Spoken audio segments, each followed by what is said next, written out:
कांग्रेस की तो स्थिति आजकल का नहीं है, बहुत खराब है। आपको लग रहा है कुछ आप योगदान दे पाएंगे इस पार्टी को फिर से खड़ा करने में, क्योंकि ये तो एकदम डूबती ही जा रही है। नहीं, मेरा ये प्रश्न है कि ये तो भाजपा का नैरेटिव है। भाजपा नहीं, मैं तो वोट शेयर देख के बता रहा हूँ। नहीं, वोट शेयर देख करके आप अगर बता रहे हैं तो आप मुझे बताइए कि देश की सबसे बड़ी विपक्षी पार्टी कौन सी है? कांग्रेस है। तो ये नैरेटिव बीजेपी एक्चुअली चला रही है। नहीं, पर किस तरह का विपक्ष? मजबूत विपक्ष या बहुत कमजोर विपक्ष? जितनी उनकी स्थिति है वोट शेयर में तो बहुत ही कमजोर विपक्ष है, ऑलमोस्ट आधी है बीजेपी के। विपक्ष का काम है विकल्प देना, विकल्प चुनना जनता का काम है। हम विकल्प के तौर पे खड़े हैं, चुनने का काम जनता का है। और ये बात मेरा इस पर सिंपल ये है कि अगर कांग्रेस इतनी कमजोर है तो प्रधानमंत्री को क्या जरूरत पड़ी है कांग्रेस के घोषणा पत्र के बारे में बात करने की? क्योंकि विपक्षी पार्टी तो वही है, तो कांग्रेस की शक्ल दिखाओ, अपने लिए वोट मांगो। फिर अपना घोषणा पत्र क्यों नहीं बताते हैं? इस बार आया भी है कि नहीं? आया तो है संकल्प पत्र। क्या है उसका मुख्य बात? नहीं, वो बहुत कंटिन्यूटी की बात कर रहे हैं, ग्रोथ की बात कर रहे हैं, स्टेबिलिटी की बात कर रहे हैं, मजबूत नेता की बात। हम कह रहे हैं कि महिलाओं को 1 लाख रुपया देंगे, 8,500 महीना देंगे, युवाओं को 1 लाख की नौकरी देंगे, 30 लाख जो है पद भरेंगे, किसानों के लिए जो है MSP के कानून की गारंटी करेंगे। ऐसा कोई एक चीज आप बताइए। लोग यूनिफॉर्म सिविल कोड की बात कर रहे हैं कि उनके लिए इस बार यूनिफॉर्म सिविल कोड आइडियोलॉजिकल मतलब बेरोजगारी की बात नहीं, उन्होंने उसकी भी बात की है, कई सारी बात नहीं कर रहे हैं। तो देश में जो सबसे ज्यादा बेरोजगारी है उसके लिए उन्होंने क्या कहा है? जो उन्होंने कहा था कि हर साल 2 करोड़ नौकरी मिलेगी, तो जो है 10 साल में 20 करोड़ नौकरी होना था, तो उस पे उनका क्या कहना है? नहीं, जहाँ तक इस नौकरी का सवाल है, कल हमने PM से ये सवाल पूछा भी, लेकिन कुल मिला के स्थिति ये है कि लोग आपकी बातें सुन रहे हैं और बीजेपी की बातें सुन रहे हैं। उनको फिलहाल ये लग रहा है कि जो बीजेपी के वायदे हैं या जो उनके आश्वासन है उनमें ज्यादा दम है। नहीं, यही नैरेटिव है, मैं कह रहा हूँ। अगर उनके आश्वासन में दम है सर, अभी हाल में हिंदी हार्टलैंड में 3 स्टेट्स वो जीते, नैरेटिव नहीं, आंकड़ों की हकीकत है। सर, आंकड़ों की हकीकत है, उनसे 9,000 ज्यादा वोट आया हमको। ये भी तो आंकड़े की हकीकत है, 9,000 ज्यादा वोट आया ना। मेरा एक लॉजिकल क्वेश्चन है कि अगर उनके घोषणा पत्र में दम है तो अपना घोषणा पत्र छोड़ करके हमारे घोषणा पत्र की बात क्यों कर रहे हैं?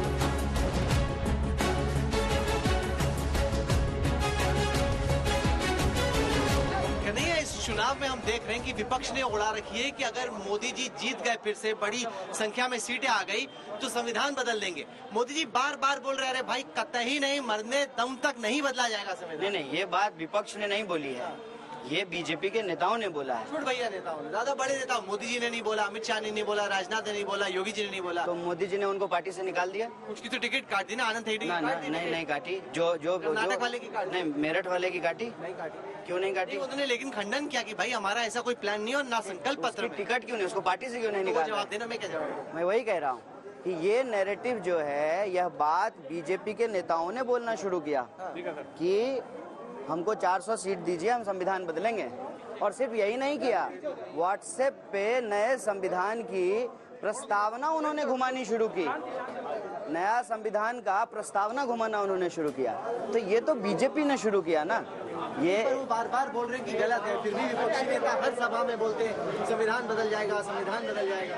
नहीं, तो वो कार्रवाई करें ना जिन्होंने भाजपा के नेताओं ने कहा कि हम नहीं कर रहे। नहीं, वो कार्रवाई तो करें जिन्होंने कहा है। तो अरे आप थोड़ी देर करेंगे, वो अपनी पार्टी कैसे चलाएंगे? वो बोल रहे भाई हम नहीं बदलेंगे। बिल्कुल बदलेंगे, यही तो कह रहे हैं कि वो कैसे मालूम बदलेंगे? क्योंकि वो भाजपा वाले जो है वो नए संविधान का कॉपी व्हाट्सएप पे घुमा रहे हैं।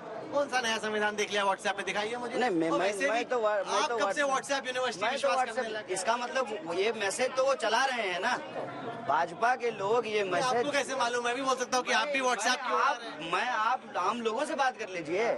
खास करके इस देश के जो दलित हैं, पिछड़े हैं, आदिवासी हैं, उनके मन में ये बात इसलिए आई है क्योंकि ये मैसेज भाजपा के लोगों ने चलाना शुरू किया। तो आप ऐसे ही उड़ा रहे हैं, आप भी तो खौफ ही पैदा कर रहे हैं। नहीं, जाने आप सच बोल रहे हैं, आप भी प्रोपेगेंडिस्ट बन गए। हम नहीं खौफ पैदा कर रहे हैं, हम तो कह रहे हैं कि मोदी जी जो है इसका खंडन करें।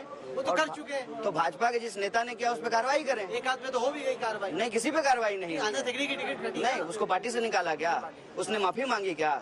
उन्होंने क्लैरिफाई किया कि नहीं मैंने ऐसा नहीं, आनंद हेगड़े ने कहा कि जो है, उन्होंने बोला कि हाँ ये मेरी निजी राय है, मेरी पार्टी की राय नहीं है। अच्छा, ये निजी राय है, तो जो निजी राय की कुछ ना कुछ राय होती है, गिरिराज जी की कोई राय होती है, आपकी कभी कभी कोई राय होती है। नहीं, लेकिन संविधान की बात तो बहुत बड़ी बात है ना।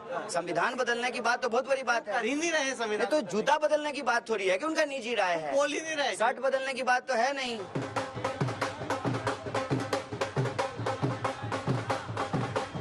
ये जो सीट आपको मिली है काफी मुश्किल सीट है, क्योंकि यहाँ पे तो मनोज तिवारी पिछले चुनाव में बहुत बड़े मार्जिन से जीते थे और शीला दीक्षित जैसा हेवीवेट कांग्रेस का कैंडिडेट वो भी करीब 23% वोट ला पाए थे। 53 बनाम 23 तो बहुत गैप है सर।